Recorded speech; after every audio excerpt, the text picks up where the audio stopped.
What is going on, everyone? Welcome back to another episode of the Always Compete Seahawks podcast. I have not had the time to make a Mike Macdonald hiring video. I really wanted to make one on the day, but I've had work. I've had a new opportunity start up where I'm also making money. I'm living a busy life, but I finally have the time to sit down and discuss the Seahawks hiring Mike Macdonald. This is going to be all the thoughts and all the opinions and all the rumors and everything that I've heard in the last week, everything that's been flowing through my mind. It's Monday, February 5th. The Wednesday happened on last Wednesday. And I am going to be just giving my thoughts, giving my opinions, giving my everything that's run through my mind, and I want to voice it to you guys and see if you guys agree. Let's create the discussion and go from there. So let's just start rolling here. Mike Macdonald is the Seahawks head coach. I was really badly hoping that this was going to be the guy. It was either him or Ben Johnson. You guys saw my head coach tier list video. This was the guy that I wanted to get, or one of the two guys that I really wanted to get. As far as assistants go, he is the best candidate, or one of the best candidates we could have gotten. Assistant coach of the year winner. Um, he was just a dynamic coach, and the way that he coached that Ravens defense and the way that he just ran everything seemed to never really hit a hiccup for him and his staff was truly incredible. And I was really excited about when I heard the Seahawks were flying out to Baltimore to interview him. I was really looking forward to hearing about how that went. And obviously, I knew that they had interviewed Ben Johnson the night before, and the day that they interviewed Mike Macdonald, like that morning, is when Ben Johnson comes out and takes himself out of the head coaching carousel. Which was definitely a shock, although in hindsight, it doesn't seem to be that surprising. Ben Johnson apparently did not interview well. Apparently, he did not seem like a great candidate. Outside of the X's and O's, he did not seem like a great leader. Did not seem like a very vocal guy. Did not seem very confident. Those are all the things I've been hearing. And I guess if you want me to be honest, I think Ben Johnson took himself out of the head coaching carousel in a PR move for next coaching carousel, because I don't think that there's a chance that he might not have gotten the job, any job, anywhere. And that would have been a terrible look for him. Might have hurt himself in other futures. So I guess he is taking himself out of the candidacy to kind of save face a little bit and make it look like, oh, I want to stay in Detroit and win a championship. Not, I actually didn't have a great uh, interview process. And I guess now what I'm doing is just gonna act like I don't want this job anymore, when in reality I might not get the job at all. Um, it's definitely a bad look for him. However, from that moment, I knew, like, okay, it's Mike Macdonald or bust. If you don't get Mike Macdonald, you probably get Dan Quinn, and Dan Quinn is fine. He's inoffensive. He's a very meh candidate. He ends up in Washington, which is pretty much what I expected once we hired Mike Macdonald. It's not a surprise that uh, Dan Quinn was kind of the pivot once Ben Johnson was out of the equation. Frankly, the minute where I saw on Wednesday morning when they were like, Mike Macdonald is flying out to Seattle for his second interview, I was like, okay, he is going to be our head coach. I didn't want to say that out loud because I didn't want to jinx it necessarily, but you have to read the writing on the wall, right? When you have a coach that's coming out, you meet with him on a Tuesday, you fly out to meet him on Tuesday night, Wednesday morning, he is flying across the country to interview again the next day. I mean, you have to connect the dots there and say something is happening. Of course, something did end up happening. Mike Macdonald gets the most expensive contract for a first-time head coach in NFL history. I believe it is 6 years and 9 million a year. If I want to do some quick research here, NFL head coach salaries. And so, right, we'll take a look at this here and we'll see who's the highest paid, who's the lowest paid.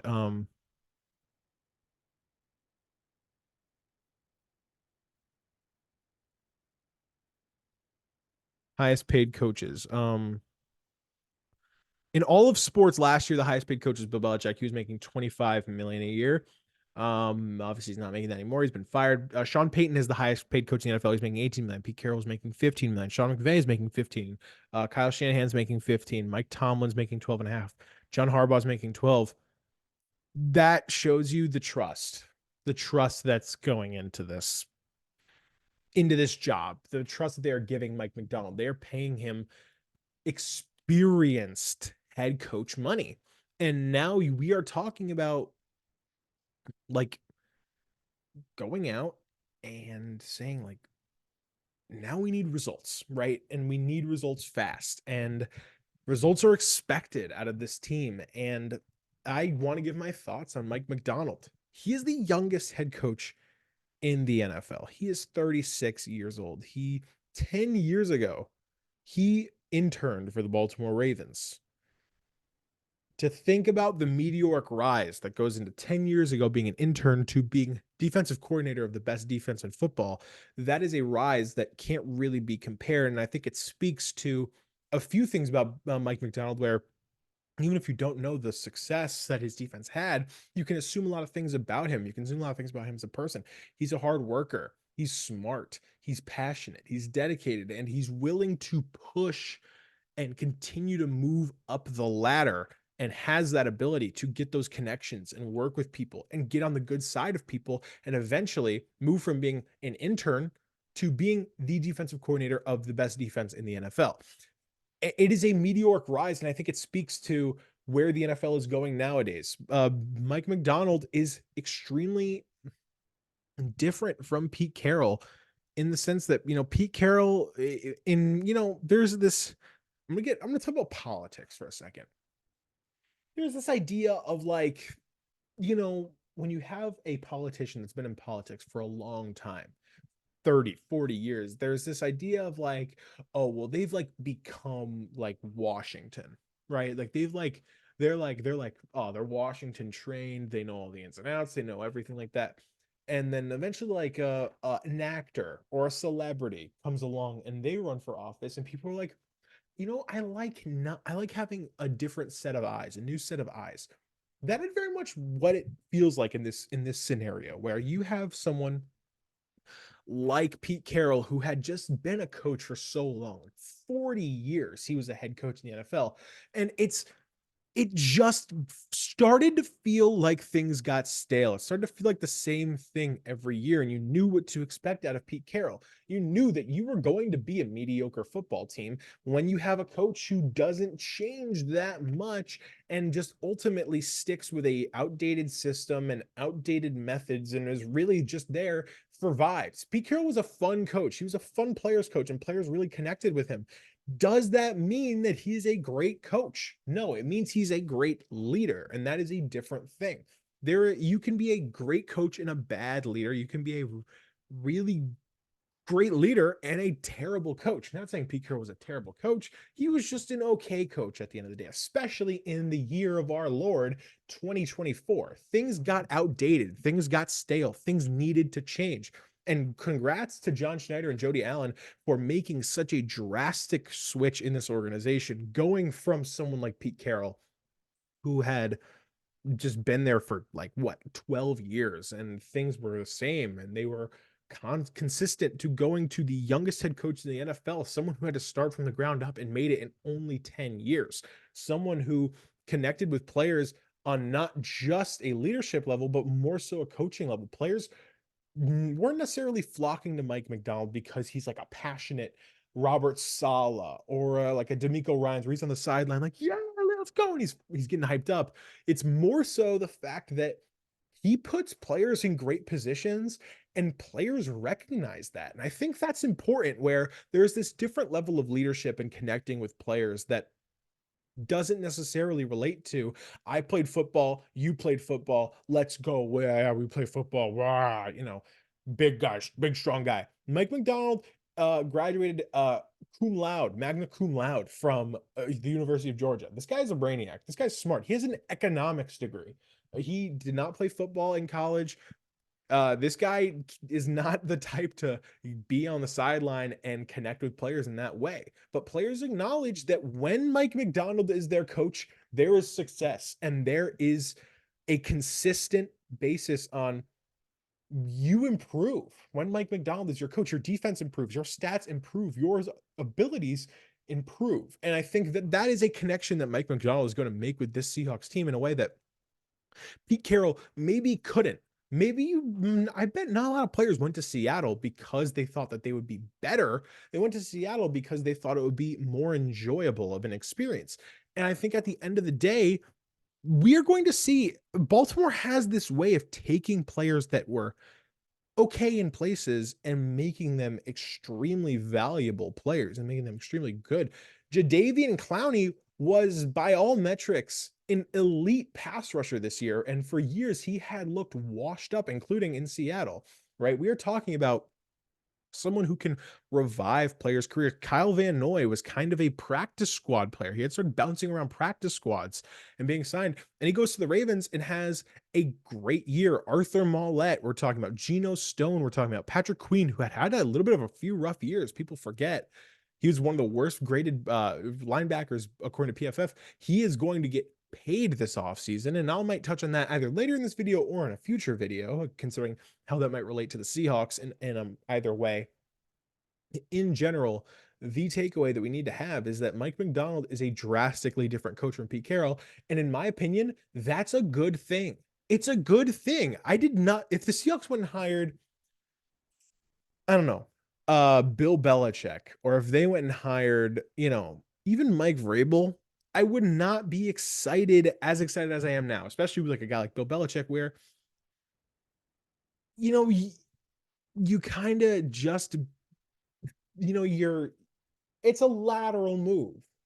It doesn't signal a change in the organization so much as a change in the face. And that is two very different things when you could have a same coach that runs the same philosophy with the same styles, but it's just a different face. Now we have a new face and an entirely new way of doing things, analytics, and just brand new modern NFL techniques. And I'm not so much like a tape, like check the tape, X and O's type of guy. But when you watch the tape, the evidence is clear. Mike Macdonald tricks NFL offenses. And John Schneider commented on this in his introductory press conference. He talked about talking to offensive players and the offensive players saying, like, what, after the Baltimore game, this is, they're like, what happened out there? We do not know what we just went against. You have that on your team now. And we are talking about NFL players looking at a defense and being bewildered. That is the Mike Macdonald style that you are going to get. You're going to get simulated pressures where a lot of people were annoyed when Ken Norton would drop Brian Monet into coverage. People need to understand that that is successful when worked right, and it wasn't worked right with Ken Norton. Ken Norton would drop Brian Monet into coverage and rush three. What Mike Macdonald does is he will drop a defensive tackle or a defensive end into coverage and blitz, or have an entirely shaded look where it looks like they're lining up in man, but in reality it's cover 3 or cover 4. And that is what tricks defenses. And it consistently shows up on the tape that I've watched from, people analyzing it and covering it. And it's super impressive to look at and super interesting and unique. And, you can kind of recognize and realize that what Mike Macdonald is going to build here is going to be entirely different from what Pete Carroll did. And I'm very excited about that. If you want to touch on the press conference a little bit, people talked about Mike Macdonald as being kind of an introvert, being, who are introverted coaches? More awkward guys. I'm trying to think. Maybe like maybe like a Kyle Shanahan. Do you remember Kyle Shanahan? Kyle Shanahan is not like a super loud guy. He's kind of, very mellow, very, kind of just, sitting there and talking. And then, he's going to talk like this, and he's not going to give you any crazy sound bites or crazy answers, but he's just going to give you straight up answers and say like, oh yeah, we played great. We had a great game. That's the kind of coach that wasn't even really expected, because people said like he's not confident, which I was like, oh, I don't want a press conference where a coach is like, I just hope I just hope I can do great coaching this team, and I'm looking forward to it. I was not looking towards that.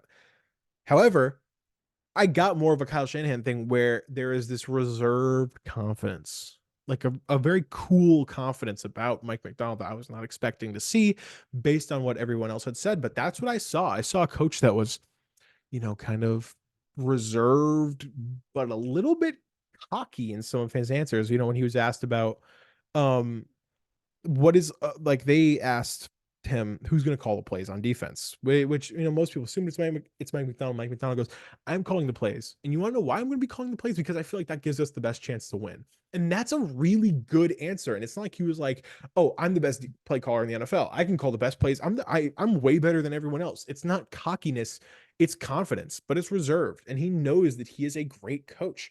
And he goes, maybe this was something that was a little bit of a dig at Pete Carroll, given that Pete famously did not really call plays at all. He goes, "I'm the head coach. I want to coach this team." That's what he said in response to that. And I love that. I love that confidence. And it seems like he knows his abilities. And I am really excited to see what he does with this team. He's honest. He had a great press conference, and it's not the Pete Carroll press conference from like 10 or 11 years ago that everybody talks about. It's almost fabled. Like, that was the day that I knew that the Seahawks, they hit it out of the park. I was so impressed with Pete Carroll. Like that's great. That's cool. Of course, Pete Carroll gave a great press conference. Mike Macdonald gave a different press conference, but it was still just as effective in making people excited about what this team is going to do. And I'm really optimistic as to what we are going to have in this next year. Going into OTAs, the Ravens do full contact practices. Are we going to have full contact practices at Seahawks, like OTAs and training camp? I mean, I would look forward to it. I think it'd be fun, right? I would like that. The Ravens and the Ravens do things differently. They're much more competing. Pete Carroll always talked about competing. The Ravens, they are like full on hits in practice. Like, they are fine with that. And that's going to be interesting to see how it changes the vibes in the building. And I think that the players are going to gravitate to Mike Macdonald, knowing the results that they are going to get out of this. And I think that at the end of the day, this is going to prove to be a home run hire. And I'm so happy. I mean, I'll give it an A. It's an A. And, I wanted to save this podcast maybe until the Seahawks have an offensive coordinator hired. So I could be like, oh, A plus, we hired, Tony Smith from the Kansas City Chiefs. He's the quarterbacks coach. I'm so excited. That would be fun. I'm actually going to talk about offensive coordinators in a second. But that's why I didn't want to name drop. I didn't want to spoil anybody. But I am really, really, really, really, really, really, really excited about this team in a way that I have not been in years. And I think that what Mike Macdonald is going to do with this team is going to be so unique and different. And I think it's going to revive the fan base. And I think that his quiet confidence, his reserved honesty, I would say, is going to be a tool that is going to win a lot of fans over. When you lose, he's going to be honest. When you win, he's going to be honest. And I think we're going to get some great moments out of this team, assuming that it improves according to Mike Macdonald's beliefs and opinions, where analytics can bring out the best in players and not force them into situations that make them uncomfortable.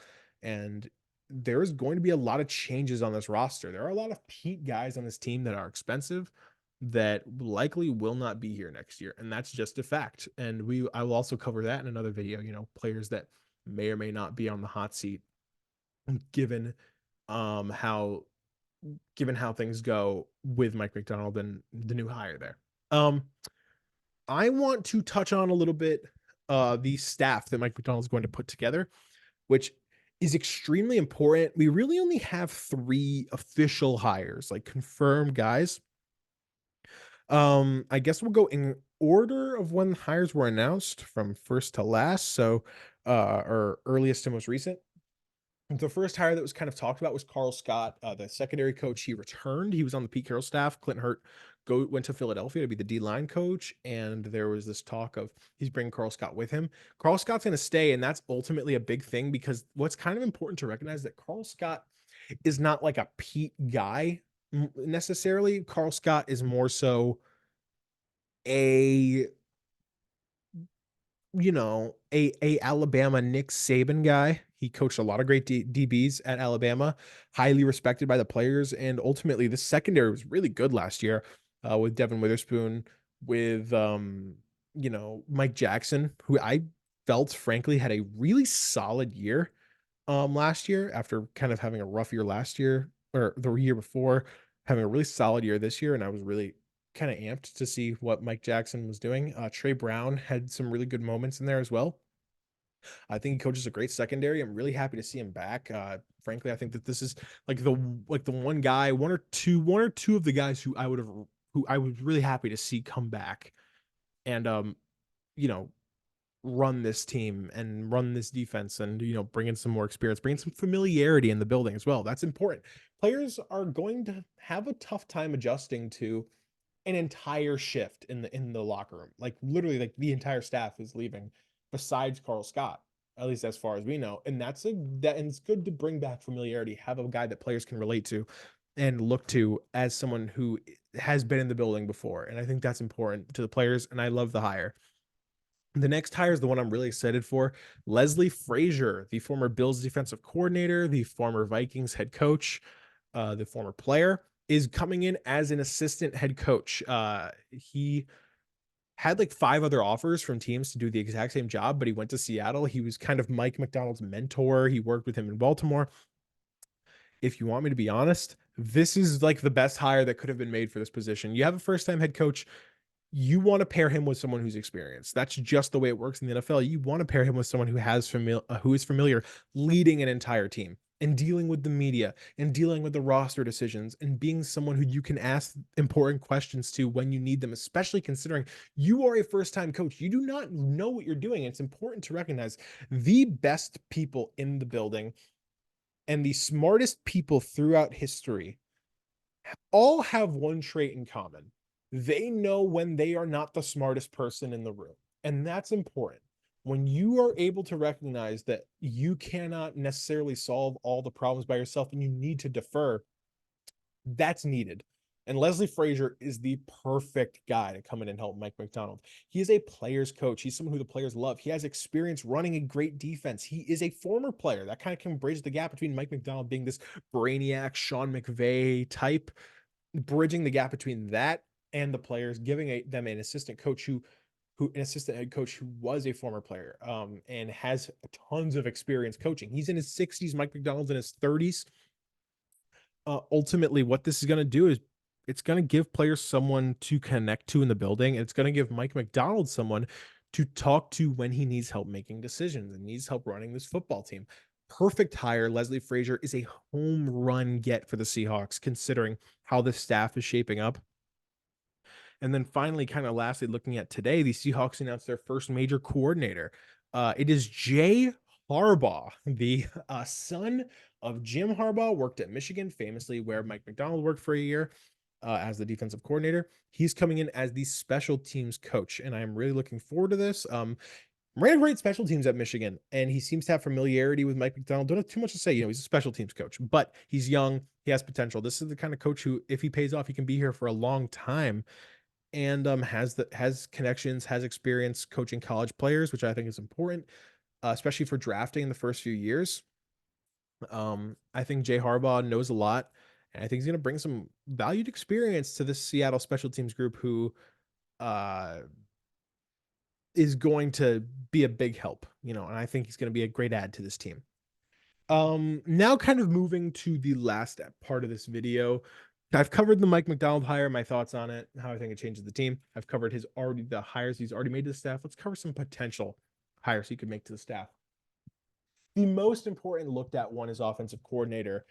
Given that Mike Macdonald's a defensive coach, the offensive coordinator that you bring in is going to be calling plays.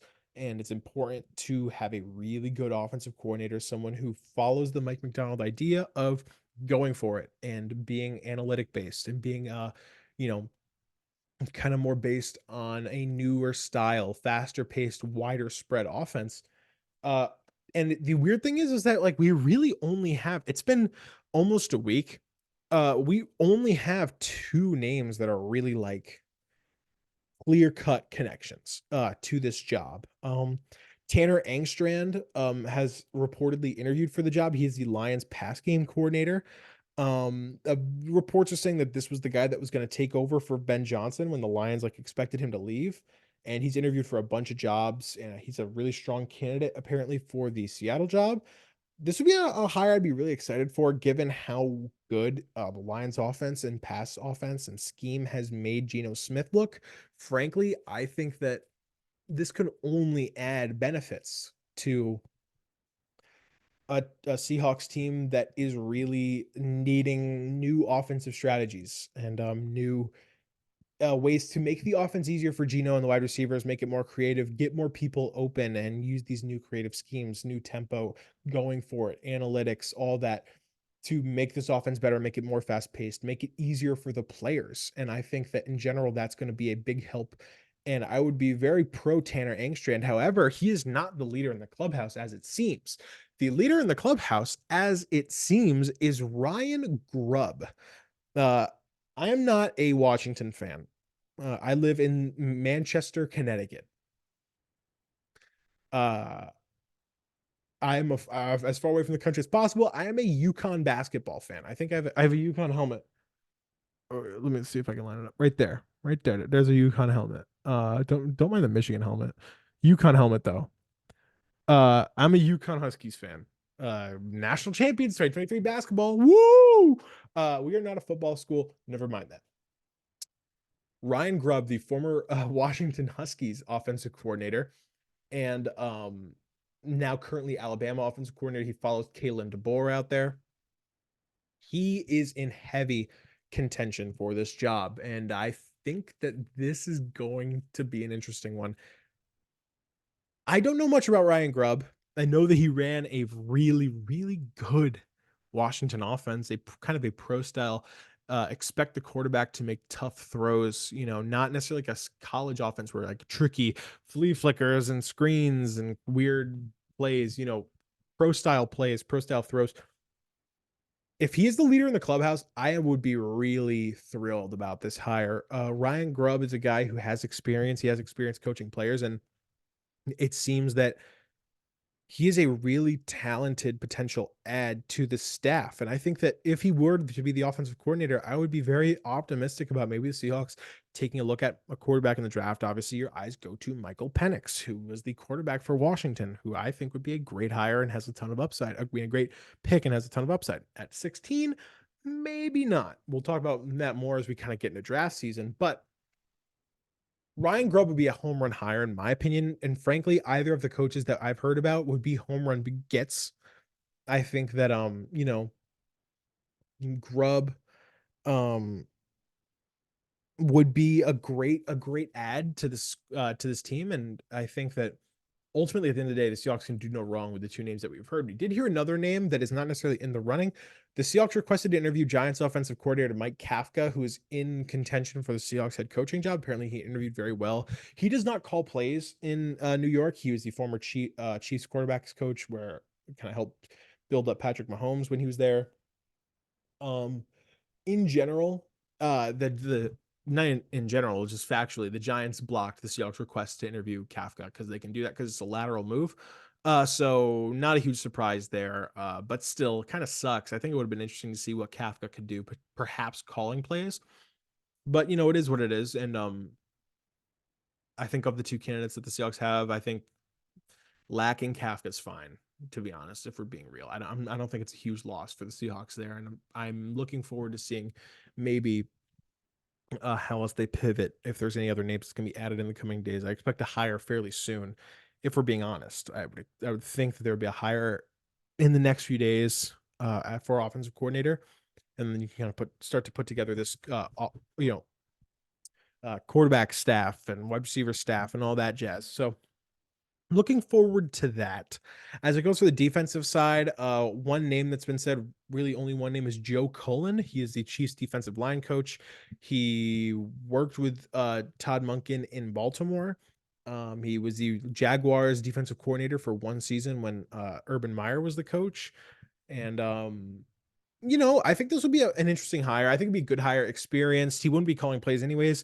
he does great work with D linemen. I would be interested to see how he molds, the Draymond Jones, the Boye Mafes, the Daryl Taylors of the world, and see how he grows those players out and how he makes them better.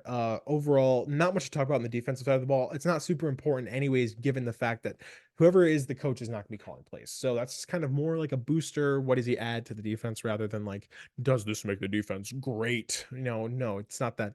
It's what can he add? What can he bring as a coach? And what does his track record say about what kind of coach he is? Um, Special teams is filled out.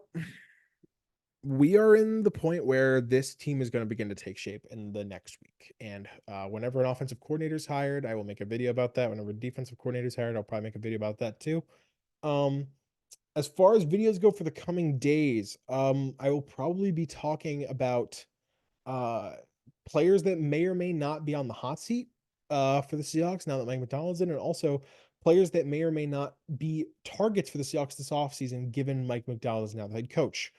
That's really all for me. Give your thoughts on this hire in the comments below. Give me all your thoughts. If you want to spit out a paragraph down there, I read them. I read them all.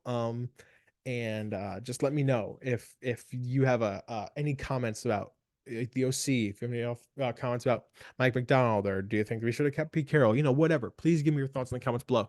Leave a like, subscribe, ring that bell. Stay tuned for more videos in the coming days.